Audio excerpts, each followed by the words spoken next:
بسم اللہ الرحمن الرحیم۔ ہم آج کے ویلاگ میں پاکستان کی جو موجودہ صورتحال ہے، بلوچستان، KPK اور کشمیر، اس کے بارے میں بات کریں گے۔ ویلاگ کا آغاز کرنے سے پہلے کچھ سوالات ہم اپنی طرف سے آپ کے سامنے رکھتے ہیں۔ کیا بلوچستان کے عوام بے وقوف ہیں؟ کیا KPK کے عوام بے وقوف ہیں؟ کیا کشمیر کے عوام بے وقوف ہیں؟ کیا ان تینوں جگہوں پر جن کا ہم نے ذکر کیا، بلوچستان، KPK اور کشمیر، کیا ان تینوں جگہوں پر پاکستان کی سیاسی جماعتیں اس طریقے سے اپنی سیاست کر رہی ہیں جیسے جمہوریت میں ایک سیاسی جماعت کو سیاست کرنے کا حق ہوتا ہے؟ کیا سیاسی جماعتیں موجودہ صورتحال کو سنبھال سکتی ہیں اگر ان کو سیاست کرنے کا حق دیا جائے؟ کیا ریاست کی جو مقتدر ہے اس کو یہ نہیں چاہیے کہ وہ سیاستدانوں کو اپنا رول پلے کرنے دیں؟ جو بھی حالات ہیں ان تینوں جگہوں کے، ہم اس میں سندھ کو اور پنجاب کو شامل نہیں کر رہے۔ دیکھیں، بلوچستان میں جو حالات ہیں، یا KPK میں جو حالات ہیں، یا کشمیر میں جو حالات ہیں، جیسے ہم نے پہلے عرض کی، یہاں پر سیاست نہیں ہو رہی، سیاسی جماعتیں ایجیٹیشن نہیں کر رہی۔ اگر سیاسی جماعتیں ایجیٹیشن کریں گی تو وہ کسی نہ کسی آئینی مطالبے کے لیے کام کریں گی، کیونکہ سیاسی جماعتیں ہمیشہ آئین اور قانون کے دائرے کے اندر رہ کر عوام کے حقوق کا تحفظ کرتی ہیں، عوام کے لیے ان کے حقوق مانگتی ہیں۔ کیونکہ بہرحال بطور ایک سوشل اینیمل کے ہر انسان کسی نہ کسی سیاسی نظریے کے ساتھ یا کسی نہ کسی سیاسی جماعت کے ساتھ جڑا ہوا ہوتا ہے۔ اگر ہم بلوچستان کی بات کریں تو بلوچستان میں جو بڑے بڑے ہمارے سیاستدان ہیں، لیکن ان کی بلوچستان کی حد تک ان کی جماعتوں کی نمائندگی قومی اسمبلی میں یا پارلیمنٹ میں وہ بہت کم ہے۔ جو ہماری بڑی سیاسی جماعتیں ہیں ان کی نمائندگی بلوچستان میں اور KPK میں کم ہے۔ دیکھیں، جو سیاسی جماعت ہوتی ہے وہ اپنے عوام کے لیے، اپنے ووٹر کے لیے، اپنے جو اس کا حمایتی ہوتا ہے اس کے لیے آئین کے فریم ورک میں رہ کر ریاست سے مطالبات کرتی ہے۔ اب ان تینوں جگہوں پر ریاست سے جو مطالبات ہو رہے ہیں وہ ہم سمجھتے ہیں کہ وہ شاید غیر آئینی مطالبات ہیں جن کو شاید ریاست تسلیم نہیں کر سکتی۔ لیکن یہ غیر آئینی مطالبات مانگنے کی نوبت کس وجہ سے آئی ہے؟ یہ ریاست نے اور ہماری مقتدرہ نے عوام کو بتانا ہے، پاکستان کے عوام کو بتانا ہے، کیونکہ یہی ذمہ دار ہے نا۔ سیاسی جماعتیں تو کام نہیں کر سک رہی اس طریقے سے جس طریقے سے ان کو کام کرنا چاہیے۔ ہر جگہ تو سیاسی جماعتوں کے لیے رکاوٹ ہے۔ جو ہم بات کرنا چاہ رہے ہیں، مثلا بلوچستان میں ایک آزادی کی تحریک ہے، اس کو BLA لیڈ کر رہی ہے۔ آزادی کی تحریک یہ کوئی آئینی وہ نہیں ہے، اپنا کیا کہنا چاہیے، یہ ایک آزادی کی تحریک جو ہے یہ آئینی مطالبہ نہیں ہے، یہ غیر آئینی مطالبہ ہے ریاست سے۔ اسی طریقے سے جو کشمیر کے معاملات ہیں وہاں پر بھی بہت سارے غیر آئینی مطالبات ہیں اور وہ کوئی سیاسی جماعتیں نہیں کر رہی۔ وہاں پر BLA، بلوچستان میں BLA ہے، کشمیر میں اپنا جوائنٹ ایکشن کمیٹی ہے، جوائنٹ عوامی ایکشن کمیٹی ہے، اس کے مطالبات بھی غیر آئینی ہیں، لیکن جوائنٹ ایکشن کمیٹی جو ہے وہ کوئی سیاسی جماعت نہیں ہے، وہ عوام نے خود اپنے طور پر ایک چیز کو ترتیب دے لیا ہے، اپنی خواہشات کو ترتیب دے لیا ہے۔ اس کی وجہ یہ ہے کہ سیاسی جماعتوں کو اس طریقے سے کام نہیں کرنے دیا گیا۔ اگر سیاسی جماعتیں کام کرتیں اور عوام اپنے ووٹ کے ذریعے اپنی رائے کا اظہار کرتے، عوام اپنے نمائندوں کے ذریعے پارلیمنٹ میں وہ اپنی بات پہنچاتے، تو شاید آج جوائنٹ ایکشن کمیٹی جو ہے وہ یہ کام نہ کر رہی ہوتی اور کوئی نہ کوئی سیاسی جماعت کر رہی ہوتی۔ لیکن ہمارے ملک کا جو مسئلہ ہے وہ یہ ہے کہ ہم سیاسی جماعتوں کو کام کرنے دینا ہی نہیں چاہتے۔ جیسے ہم نے پہلے عرض کی کہ اگر کوئی سیاسی جماعت کوئی ریاست سے مطالبہ کرے گی تو اس کے پیچھے آئین اور قانون موجود ہوگا، کیونکہ آئین اور قانون سے ہٹ کر کوئی بھی سیاسی جماعت ریاست سے مطالبہ نہیں کر سکتی۔ ایک انڈیویجول یا چند لوگوں پر مشتمل ایک گروہ کچھ بھی مانگ سکتا ہے ریاست سے، آزادی بھی مانگ سکتا ہے، وہ یہ بھی کہہ سکتا ہے کہ ریاست نے ہمارے اوپر زبردستی قبضہ کیا ہوا ہے۔ تو اس کا حل ایک ہی ہے کہ سیاسی جماعتوں کو، سیاستدانوں کو کام کرنے دیا جائے۔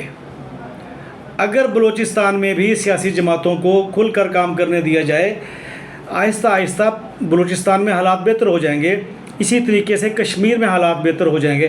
دیکھیں ٹی ٹی پی جو ہے اس کو ہم بے شک فطرت الہندوستان کہہ لیں، اس کا نام جو مرضی رکھ لیں، وہ کوئی ریاستی تنظیم نہیں ہے۔ بی ایل اے کوئی ریاستی تنظیم نہیں ہے، بی ایل اے کوئی رجسٹرڈ تنظیم نہیں ہے، جوائنٹ ایکشن کمیٹی کوئی رجسٹرڈ تنظیم نہیں ہے۔ یہ سب غیر یعنی کہ رجسٹرڈ تنظیمیں ہیں جو ان کے منہ میں جو آتا ہے وہ ریاست سے مطالبہ کر دیتے ہیں، بغیر سوچے سمجھے کہ ریاست اس بارے میں کیا سوچ رہی ہے، ریاست کی کیا مجبوریاں ہیں۔ اگر ہم آج کی بات کریں تو کشمیر میں جو حالات اس وقت چل رہے ہیں، یا کشمیر کے نوجوانوں نے جو اسلام آباد کی طرف لانگ مارچ کر رہے ہیں یا اسلام آباد میں اکٹھا ہونے کا پروگرام بنا رہے ہیں، تو یہ کسی سیاسی جماعت کے پرچم تلے نہیں ہو رہا، نہ یہ نون لیگ کے پرچم تلے ہو رہا ہے، نہ پیپلز پارٹی کے، نہ پی ٹی آئی کے، نہ ہی اپنا کوئی کشمیر کی کسی سیاسی جماعت کے ذریعے، نہ ہی جے یو آئی کے ذریعے۔ جتنی بھی بڑی سیاسی جماعتیں ہیں، کسی کے پرچم تلے یہ سب کچھ نہیں ہو رہا۔ یہ وہاں کے لوگوں نے ایک ایکشن کمیٹی بنا لی ہے، اور اس ایکشن کمیٹی کو نہیں پتہ کہ کانسٹیٹیوشن کیا چیز ہے۔ عوام ان کے ساتھ شامل ہو گئی ہے، لیکن اس ایکشن کمیٹی کو یا عوام کو نہیں پتہ کہ کون سے مطالبات آئینی ہیں، کون سے مطالبات غیر آئینی ہیں۔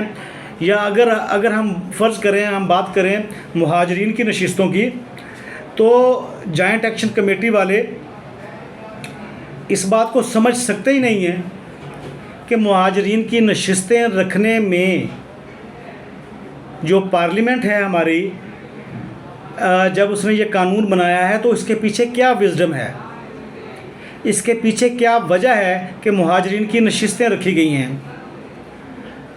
اسی طریقے سے باقی معاملات بھی ایسے ہیں، لیکن جو بڑا ایشو ہے وہ مہاجرین کی نشستیں ہیں۔ اچھا، اگر مہاجرین کی نشستیں پارلیمنٹ نے رکھی ہیں، جو مہاجرین پورے پاکستان میں موجود ہیں، ان کے لیے نشستیں رکھی ہوئی ہیں آزاد کشمیر کی اسمبلی میں، تو اس کے پیچھے ایک وجہ موجود ہے کہ کشمیر کو انٹرنیشنل جو ڈسپیوٹ ہے وہ ہمیں ثابت کرنا ہے۔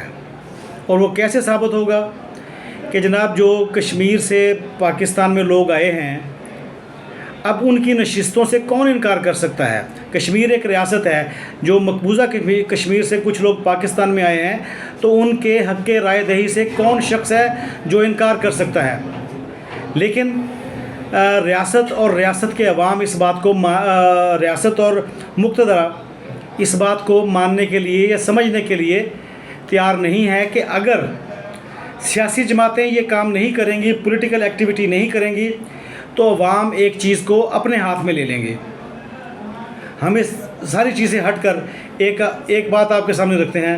فرض کریں کسی جگہ کوئی جلسہ ہو رہا ہے، فرض کریں کسی جگہ کوئی احتجاج ہو رہا ہے، اگر تو وہ احتجاج کوئی انجمن کرے، مثلا جیسے انجمن تاجران ہیں وہ کریں یا کوئی سول سوسائٹی کرے، تو وہ ایک بینر تلے یہ کام کریں گی، یا کوئی پولیٹیکل پارٹی کرے تو بینر تلے کام کریں گی۔ لیکن اگر یہی احتجاج بہت سارے لوگ اکٹھے ہو کر کریں تو وہ ایک موب بن جائے گا، ایک ہجوم بن جائے گا جس کو کنٹرول کرنے والا کوئی نہیں ہوگا۔ کم از کم اگر کوئی احتجاج کسی بینر تلے ہوگا، کسی سیاسی جماعت کے بینر تلے ہوگا یا کسی انجمن کے بینر تلے ہوگا، تو جو انجمن کے یا سیاسی جماعت کے جو لیڈرشپ ہے وہ اس ہجوم کو قابو کرنے میں اپنا رول پلے کر سکتی ہے۔ لیکن یہ والا جو احتجاج ہے جس کو ہم ہجوم بنا دیتے ہیں، جو بکھرا ہوا ہجوم ہے، وہ تو کسی کے کنٹرول میں نہیں ہے۔ وہاں تو ہر شخص اپنے آپ کو لیڈر سمجھتا ہے۔ آپ لیڈرشپ سے جیسے جیسے عوام کو محروم کرتے جائیں گے، وہ لیڈرشپ کے بینر سے نکل کر اپنے طور پر وہ اپنے حقوق کے لیے جد و جہد کرنے لگیں گے۔ اور حقوق بھی وہ ہیں، ان میں سے کوئی شخص نہ ہی بلوچستان کے عوام، نہ ہی اپنا KPK میں جو انریسٹ والے ایریا ہے وہاں پر، نہ ہی آزاد کشمیر والے، ان میں سے کسی نے بھی آپ سے نوکریاں نہیں مانگی، روزگار نہیں مانگا۔ وہ آپ سے سیاسی اور آئینی حقوق پر وہ حقوق مانگ رہے ہیں، اس پر آپ ان کو نیگوشیشن میں لے کر آئیں، ان کو ثابت کریں دلائل کے ذریعے کہ جناب فلاں لاء کے پیچھے، فلاں قانون کے پیچھے فلاں وزڈم موجود ہے، لیکن آپ میں اتنی صلاحیت نہیں ہے۔ جو مقتدرہ ہے اس میں وہ والی صلاحیت نہیں ہے۔ مقتدرہ اب سیاسی جماعتیں پیچھے ہٹ گئی ہیں، مقتدرہ اس چیز کو سنبھال نہیں سکتی، سیاسی جماعتیں پیچھے ہٹ گئی ہیں، چاہے وہ بلوچستان کی سیاسی جماعتیں ہوں، چاہے آزاد کشمیر کی ہوں، چاہے ریاست پاکستان کی ہوں۔ لیکن اسٹیبلشمنٹ اس چیز کو نہیں سنبھال سکے گی، جتنی مرضی آپ کوشش کر لیں۔ اسٹیبلشمنٹ کے بعد جو دیکھیں، جو مثلا فرض کریں لندن میں ہوا ہے، جس طریقے سے آرمی چیف کے دیکھیں، آرمی چیف تو ہمارا ہی ہے نا، اختلاف اپنی جگہ، آرمی چیف تو ہمارا ہی ہے نا۔ ان کے فوٹوز پر جیسے بوٹ رکھے گئے، جوتے رکھے گئے، یہ کوئی اچھی بات تو نہیں ہے۔ لیکن اگر ہمارے آرمی چیف یا ہماری اسٹیبلشمنٹ سیاسی جماعتوں کو کام نہیں کرنے دے گی، تو جو عام عوام ہوں گے وہ اپنے طور پر یہی کچھ کریں گے۔ کوئی سیاسی لیڈر آرمی چیف کی فوٹو پر جوتے نہیں رکھے گا، لیکن عوام کو آپ منع نہیں کر سکتے۔ پبلک ایٹ لارج کو، عوام الناس کو، موب کو، ہجوم کو آپ نہیں روک سکتے۔ اگر وہ کسی ایک نقطے پر اکٹھے ہو جائیں تو آپ میں صلاحیت نہیں ہے کہ آپ ان کو روک سکیں۔